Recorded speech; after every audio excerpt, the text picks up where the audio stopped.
Just in the mid of night, many hours after the town drifted to the land of Nod, a small clearing of wood just to the north twinkled in the glow of the moon.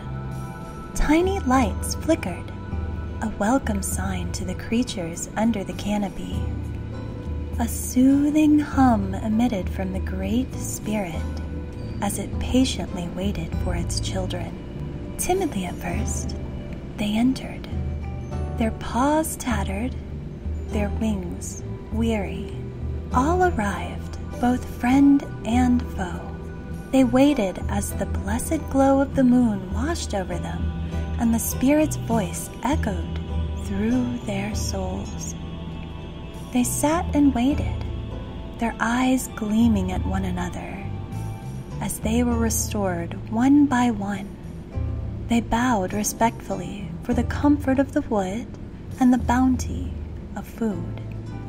Then, one by one, their voices raised in song, the great wood filled with their humble and broken stories, some of sorrow and some of joy. The Great Spirit listened silently, never interrupting. At each concern, fear, and delight. Creatures from young to old began to shine as the colors of their burden rose above, combining with the moon's glow. The songs careened overhead in their haunting beauty, a sea of discord reflecting the vivid arrays of colors in the eyes of its children. The trees listened in patience before adding their own, and soon all had lifted their voices high. Still, the Great Spirit was careful to hear all of their precious songs, for it was meaningful to it. It waited in purpose as the last creature gave their tune. The air stirred a soft breath upon the creatures, and a feeling of peace and meaning washed over their tired souls. Rejuvenated, they turned and left, thanking the Great Spirit. The dawn's light began as the Spirit looked upon the town. It waited in silence. As the sun peeked over the hill, an enormous burst of light emitted from the Great Spirit. In joy and love, it looked upon its children of light.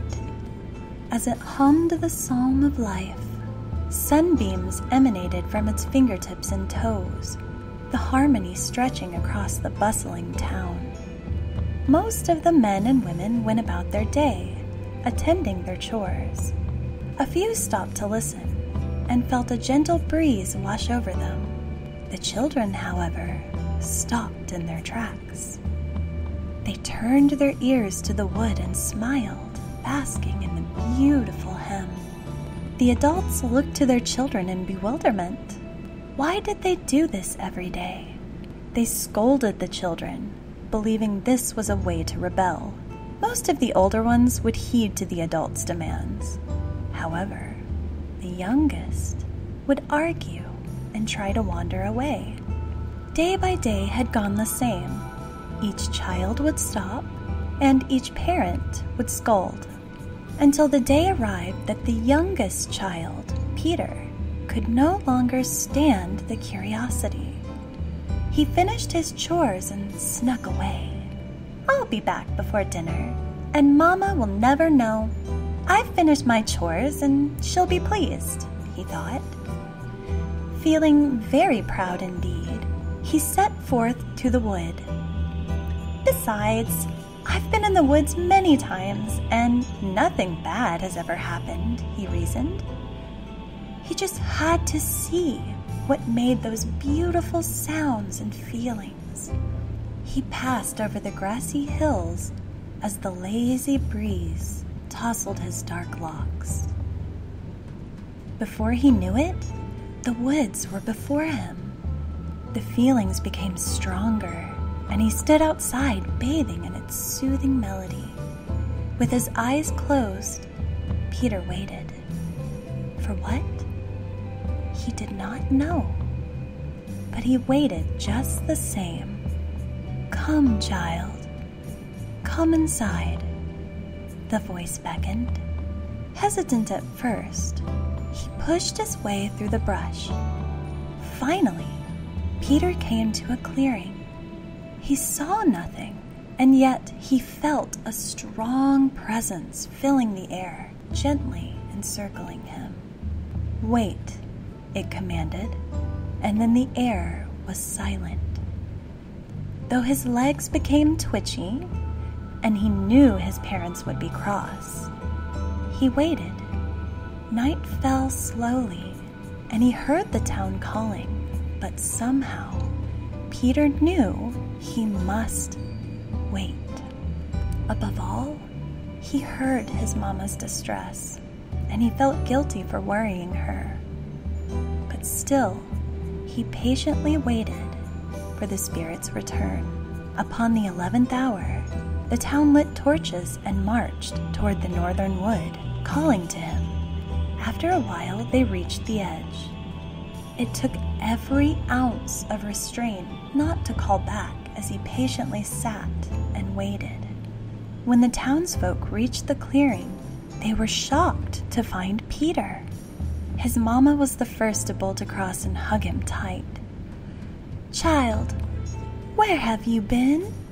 Did you not hear us calling?" she asked. He looked up at his mother and answered, "I was told to wait." "By whom, boy? Is this some kind of joke?" "No, Mama. A spirit told me," Peter said. Anger flashed in her eyes for a moment as she stared at him. Peter cringed in anticipation of angry words. He pressed his eyes together. When nothing came, he slowly opened them and looked up. His mother was frozen in place, gawking at something. Peter turned his attention to the crowd and realized she wasn't the only one. Everyone was staring in the same direction.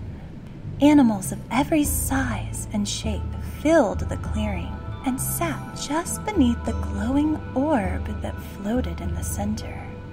It pulsed, radiating the most vivid array of colors Peter had ever seen.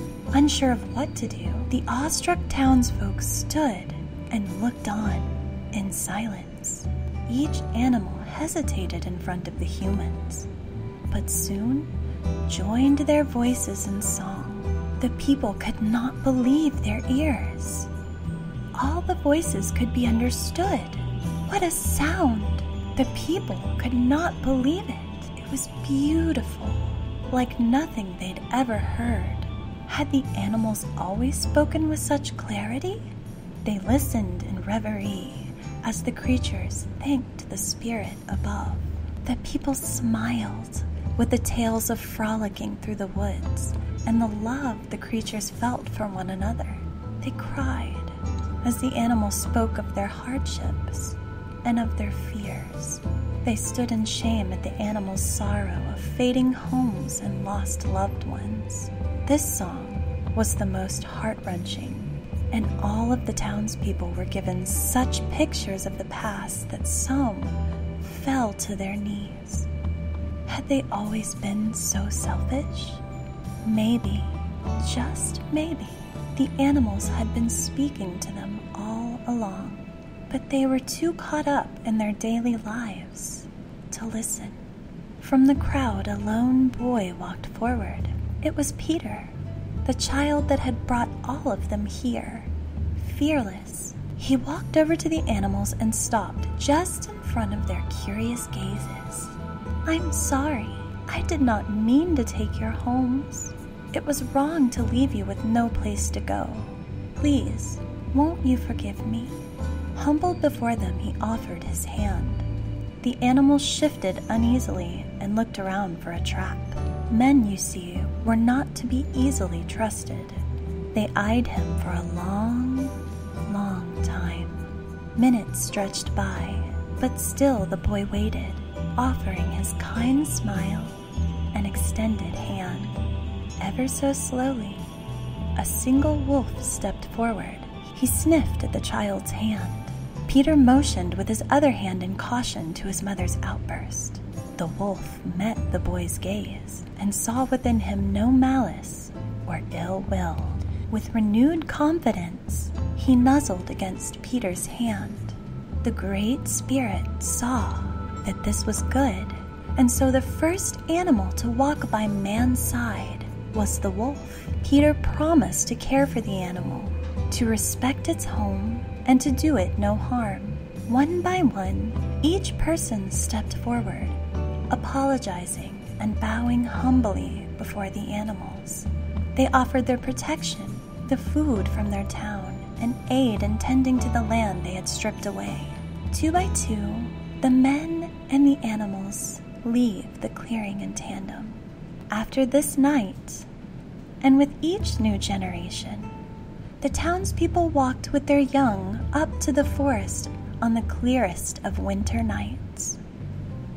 They listened to the Great Spirit's song and the voice of the creatures. Together, both animal and man combined their voices, making a solemn promise to coexist and to respect one another. And so it continued after many, many years. The Great Spirit rose to the heavens, vowing to only return when animals or man could no longer hear each other's words of wisdom.